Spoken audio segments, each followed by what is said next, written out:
नमस्ते, मैं हूं सुमित और इस यात्रा में आपका स्वागत है। हम दिखा रहे हैं कि जो शांतिकुंज का शताब्दी वर्ष है वो किस तरीके से मना रहे हैं और कैसे आप यहां पर आ सकते हैं, कैसे इस उत्सव का हिस्सा बन सकते हैं। बहुत सारी जानकारी है जो आपके द्वारा पूछी गई थी। तो आज हम यहीं पे एक व्यक्ति हैं जो शांतिकुंज में व्यवस्थाओं में है, तो इनसे जानेंगे कि यात्रा के बारे में। तो स्वागत है। Thank you. क्या नाम है आपका? मेरा नाम राजेश यादव है और मैं बेंगलोर से आया हूँ। अच्छा, बेंगलोर से आए हैं आप सेवा के लिए? जी।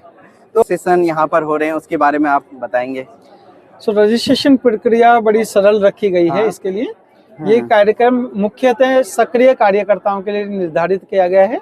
गायत्री परिवार के देश भर में और विदेशों में भी जो सक्रिय कार्यकर्ता हैं उनको स्पेसिफिकली इनवाइट किया गया है और वही लोग यहाँ पर वांछित हैं। अच्छा, बेसिकली उन्हीं के लिए ये कार्यक्रम है।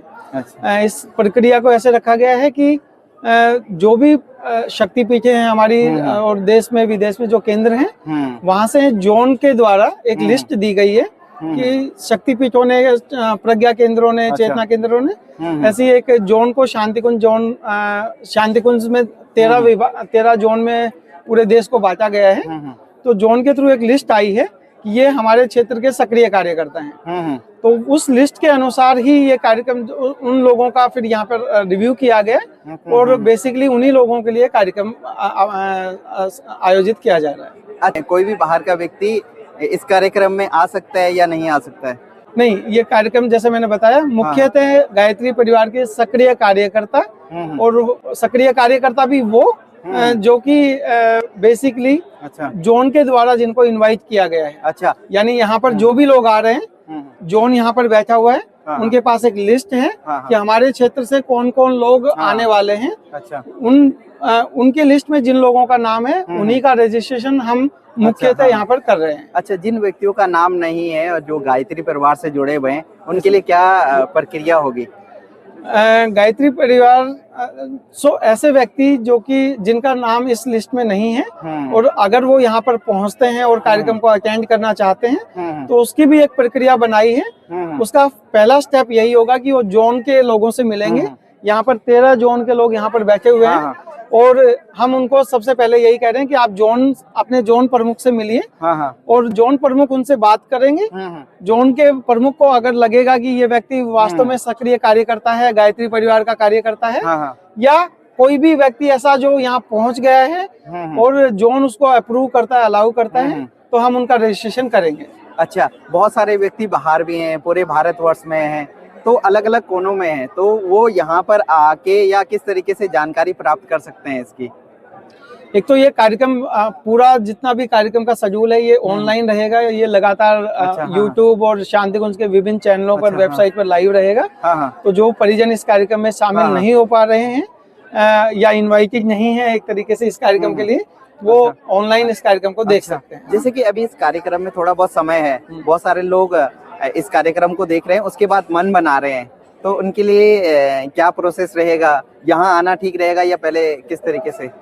मुख्यतः जो लोग जिन लोगों का रजिस्ट्रेशन जोन के थ्रू अभी तक नहीं हुआ है और वो अगर इस कार्यक्रम में आना चाहते हैं तो उनको एक ही सुझाव है कि अपने जोन इंचार्ज से वो संपर्क करें, पहले फोन के माध्यम से, ईमेल के माध्यम से, और अपना रिक्वेस्ट जोन को दें।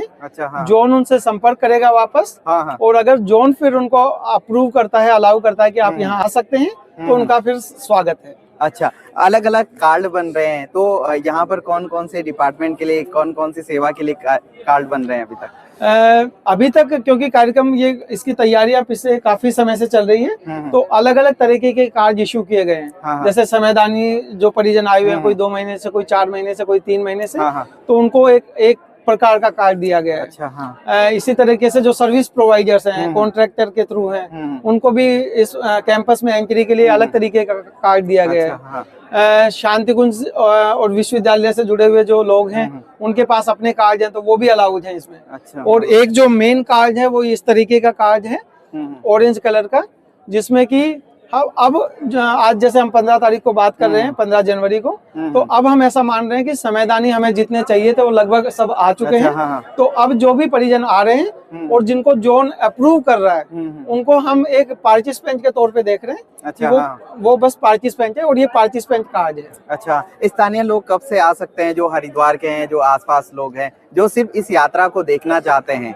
देखिए, जैसे मैंने बताया, मुख्यतः ये कार्यक्रम सिर्फ इनवाइटेड कार्यकर्ताओं के लिए है। अच्छा, तो पहली बात, इसमें स्थानीय हों या क्षेत्र से भी आने वाले लोग हों, मुख्यतः इस कार्यक्रम में हम सिर्फ इनवाइटेड लोगों को ही अलाउ कर रहे हैं, पहली बात। लेकिन इसके बावजूद भी, क्योंकि इतना बड़ा कार्यक्रम लोकल लोग देख रहे हैं कि होने जा रहा है, तो स्वाभाविक है कि उनकी भी इच्छा होती है। तो हमारे पास एक डेली पास नाम से, यानी डेली पास, हम एक पास इश्यू कर रहे हैं। उस डेली पास को यूज करके एक दिन का एंट्री वो कैंपस में ले सकते हैं। लेकिन सुरक्षा के भाई इंश्योर करेंगे कि ये डेली पास लगाकर व्यक्ति सिर्फ एक ही दिन कैंपस को एक्सेस कर सकता है ना? तो लेक्चर अटेंड कर सकता है, भोजनालय में भोजन कर सकता है, तो वो उसकी व्यवस्था भी है। वो कार्ड कब से बनेंगे? और कार्ड अभी से बन रहे हैं, अभी से बन रहे हैं। तो कोई व्यक्ति ऐसा आ रहा है कि मैं लोकल हूँ, गायत्री परिवार से जुड़ा भी नहीं हूँ, जोन के संपर्क में भी नहीं हूँ, लेकिन फिर भी मेरे को एक बार ये कैंपस देखना है, भोजनालय देखना है, कैसे व्यवस्था है, तो हम उसको एक डेली पास इश्यू कर रहे हैं। अच्छा, गेट नंबर कितने से एंटर करना होगा उसको? तो रजिस्ट्रेशन काउंटर जो है वो गेट नंबर 1 और 3 पर है। तो गेट नंबर 1 हमारे सामने है और गेट नंबर 3 पीछे की साइड है। अच्छा, तो दोनों गेट पर हमारा रजिस्ट्रेशन काउंटर ऑलरेडी 24/7 काम कर रहा है। तो लोग दिन में भी आ रहे हैं, रात में भी आ रहे हैं। अच्छा, दोनों गेट से कोई भी प्रवेश कर सकते हैं। मुख्यतः हमारा प्रयास है और सुझाव भी है कि कुछ राज्य हैं जिनसे परिजन आ रहे हैं, जैसे दिल्ली NCR हो गया, उत्तर प्रदेश हो गया, गुजरात और राजस्थान, इनके क्योंकि ठहरने की व्यवस्था यहाँ पर 9 नगर बनाए गए हैं। तो इन राज्यों के आने वाले परिजनों का जो नगर है वो गेट नंबर 3 के पास है। तो हमारा सुझाव है कि इन राज्यों से जो परिजन सक्रिय कार्यकर्ता आ रहे हैं, वो गेट नंबर 3 से अगर एंटर करते हैं, वहीं पर अपना रजिस्ट्रेशन कराते हैं और फिर कैंपस में जाते हैं, तो उनका जो ठहरने का नगर है वो पास में है। तो उनको ज्यादा सहूलियत रहेगी। और बाकी राज्यों के लोग गेट नंबर 1 से आएंगे। अच्छा, है ना? हम थोड़ा बहुत आपके अनुभव के बारे में भी जानना चाहते हैं कि आप बेंगलोर से यहाँ पर आए हैं, तो किस तरीके के अनुभव रहे हैं अभी तक आपके? बहुत बढ़िया अनुभव है। परम पूज्य गुरुदेव और वंदनीय माता जी की कृपा से ये अवसर मिला है इस कार्यक्रम में भागीदारी करने का। एक पूरी टीम काम कर रही है और दिन और रात कर रही है। हम लोग करीब पिछले कई महीनों से इसको प्लान कर रहे हैं कि किस तरीके से हम इस पूरे कैंपस को और इस इवेंट को नो पास नो एंट्री, यानी नो ID नो एंट्री पे हम इसको पूरा कैंपस चल रहा है। बिना ID के कोई भी व्यक्ति, चाहे वो सर्विस प्रोवाइडर हो, चाहे वो कार्यकर्ता हो, सेवादानी हो या कोई भी हो, उसको इस परिसर में एंट्री ना मिले।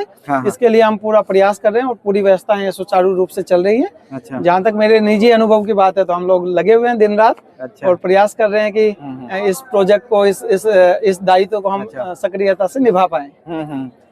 धन्यवाद आपका हमारे साथ बातचीत करने के लिए। तो आप सभी का भी धन्यवाद। अगर आप इस वीडियो को देख रहे हैं तो ये राइट इन्फॉर्मेशन है आप सभी के लिए, क्योंकि हम यहीं पे आके आप सभी को बताए हैं कि किस तरीके से यहाँ पर आप आ सकते हैं। तो इस वीडियो में बने रहिए। धन्यवाद।